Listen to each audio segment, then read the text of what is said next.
আলাইকুম ভিউয়ার্স, সবাই কেমন আছেন? আশা করি ভালো আছেন। আমি নতুন ইউটিউবার, সবাই আমার চ্যানেলকে সাবস্ক্রাইব করে দিবেন, লাইক কমেন্ট করবেন, সবাই পাশে থাকবেন। তো মূল কথায় চলে যাই।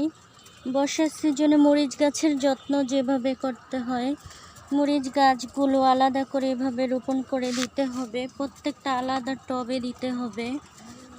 তো এই জন্য আমি সুন্দরভাবে মরিচ গাছগুলোকে আলাদা টবে দিয়েছি সুন্দরভাবে। তো গোড়াতে কিন্তু সার মাটি দিতে হবে। বর্ষার সিজনে একটু বাড়তি যত্ন করতে হয় মরিচ গাছের। তো এইভাবে বাড়তি যত্ন নিলে একটু রোদে রাখতে হবে মরিচ গাছগুলোকে, তাহলে বেশি ফলন পাওয়া যাবে। তো আমি কিছুদিন আগে লাগিয়েছি, মাশাআল্লাহ এখন আমার কিন্তু মরিচ গাছে ফুল চলে এসেছে। প্রত্যেকটা গাছেই এই যে মরিচ গাছে ফুল।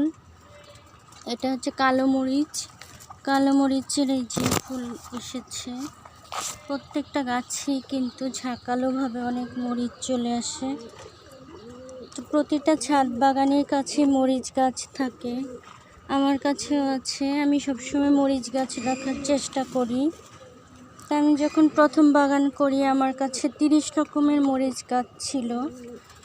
তো এখনও কিন্তু অনেক রকমের আছে। এটা একটা ঝাল ঝুমকো মরিচের গাছ, এটা কালো মরিচের গাছ, এটা চিকন একটা সবুজ মরিচ গাছ, এটা ঝুমকো মরিচ। এই মরিচ গাছটা একটু কুকড়ানো হচ্ছে। এটা ঝাল মরিচের চিকন মরিচের গাছ। তো এইভাবে মরিচ গাছের যত্ন নিতে হবে। মরিচ গাছের যত্ন নেওয়ার জন্য প্রথমে মাটিতে সার দিয়ে ভালোভাবে মাটিটাকে তৈরি করে নিতে হবে, তাহলে কিন্তু মরিচ গাছগুলো সুন্দরভাবে হয়ে যাবে বর্ষার সিজনে। এভাবে কিন্তু আমরা মরিচ চাষ করতে পারি, তাহলে ভালো ফলন হয় মরিচ গাছে।